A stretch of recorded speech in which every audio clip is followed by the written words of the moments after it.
and welcome to another Doctor Who review.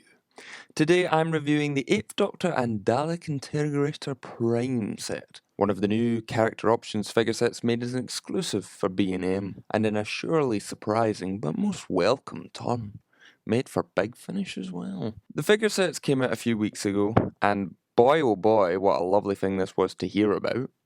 The month of waiting after the announcement felt longer than what it probably was because I was so excited for this. Of course, many of us have been eagerly awaiting an 8th Doctor in his Dark Eyes look for years, and I don't think any of us ever thought it was ever going to happen. The Big Finish website also had their own limited edition exclusive version of this set with some slight paint variations. I'll say that honestly, I'm not really going to go in depth about that because I think enough people have covered the very minor differences that are there, and the sets are sold out anyway, so unless you're planning on spending a pretty penny on eBay, I don't imagine you're going to come across any of those. I didn't think we'd get another set based on a non-TV appearance. I know we had real-time 6th Doctor many years back, and the Toys R Us wave for 2013 for the 50th had Children of the Revolution, 8th Doctor, and both of them were quite popular, but I didn't think it would happen again because it's been quite a while and the figure range hasn't really been as big as it was then. So firstly, I'll look at the packaging for this set.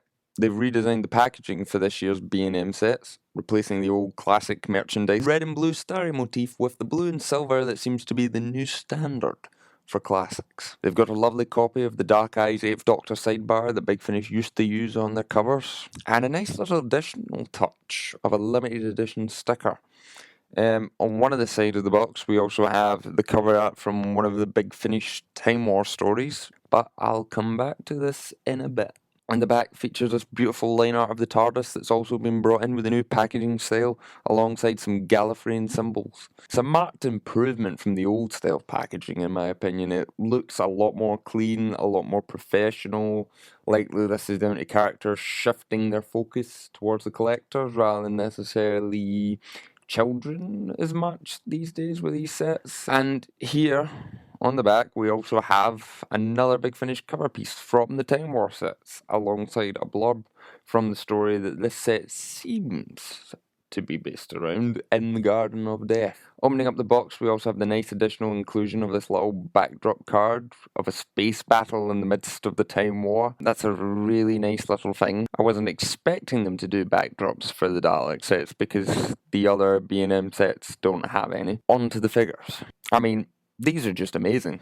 The paintwork on both figures is wonderful, quite possibly the best we've had in a good number of years. The Interrogator Prime Dalek looks great as it is on camera and in photos, but trust me, it's even more amazing when you have it in front of you. That dark blue and silver colour scheme, it's a great piece of work from character, as it is, but then they've added this nice little subtle dirty wash to it to give it a little bit of a weathered look.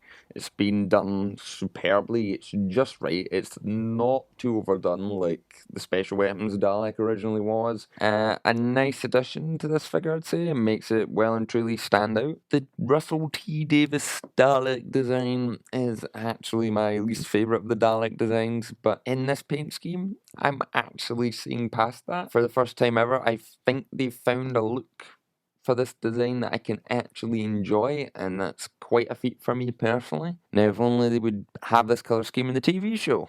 It's probably worth addressing the elephant in the room. The story itself that this set is based on doesn't actually give an indication of what the Interrogator Prime looks like. So this is a little bit of creative license at work.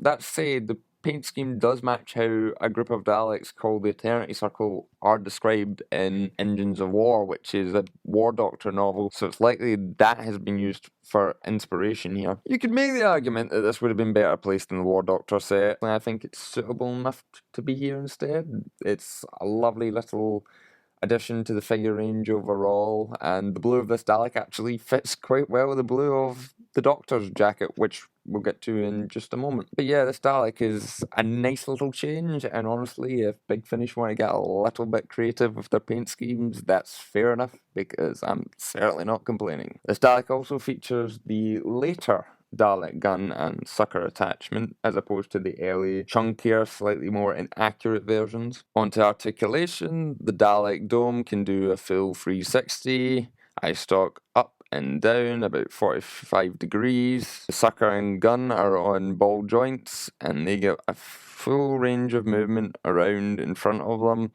And it's on freewheel, so it can roll about and turn quite well. And now on to the 8th Doctor himself. So I've been calling this a Dark Eyes 8th Doctor since the announcement, but there's bound to be someone waiting to point it out in the comments, so I'll say it.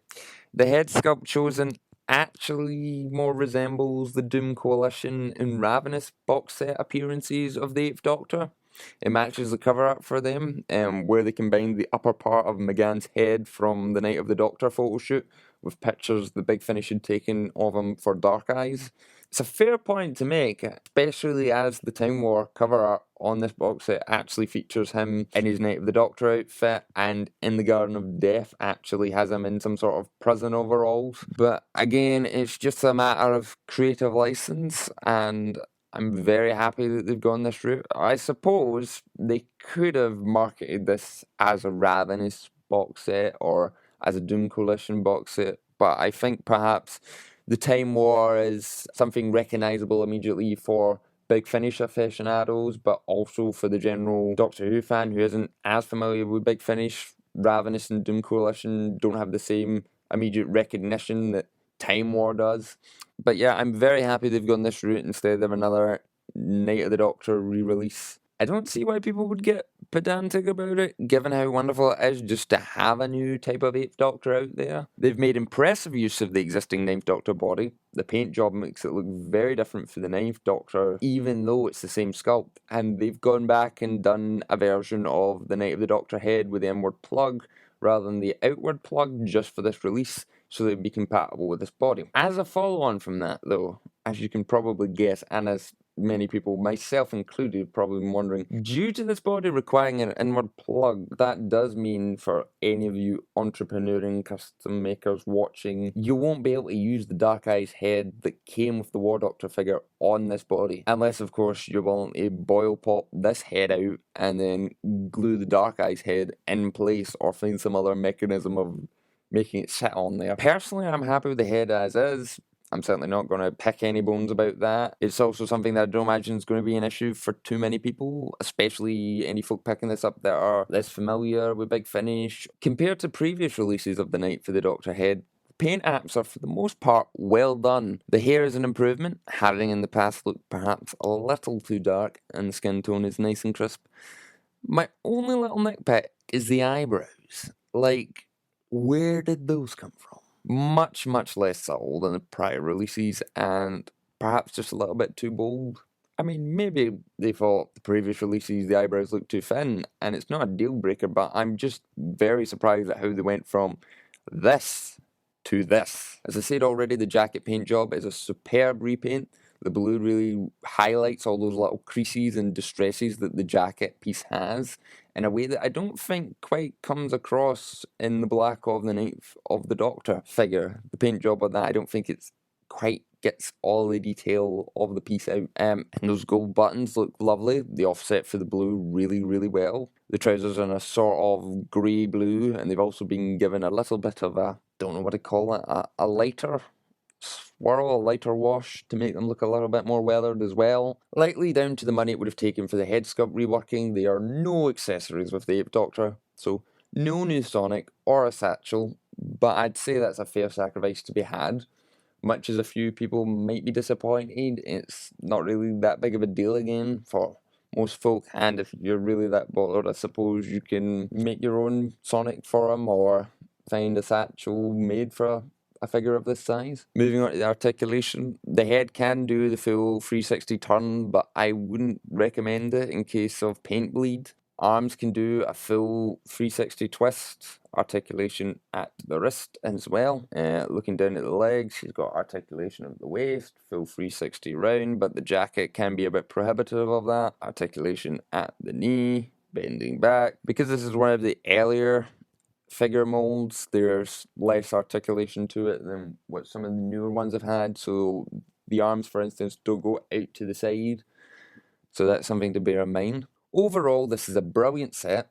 There's one or two little quibbles to be had, but they're easily dismissible for most people, and it makes for a fantastic addition to the figure range and to people's collections. To have an 8th Doctor in this look is a dream come true, and that Dalek, to have made me like the design, that's impressive. It's a great release across the board, a nice new twist for younger fans and those less familiar with Big Finish, a lovely new set for those who are, and the new branding design means that collectors can have this one set well in their collection, in the packaging or out, and of course, if you're really inclined, there's room for customizers to make good use of this too. Something for everyone here, and by far the highlight of this B&M wave of releases. Thanks everyone for watching. I hope you've enjoyed this review and it's been of some help to you. Don't forget to subscribe, like and comment down below about this video and what other stuff you'd like to see me do. There'll be a review on the B&M Sontaran set coming very soon, so stay tuned for that. For now though, take care and bye bye.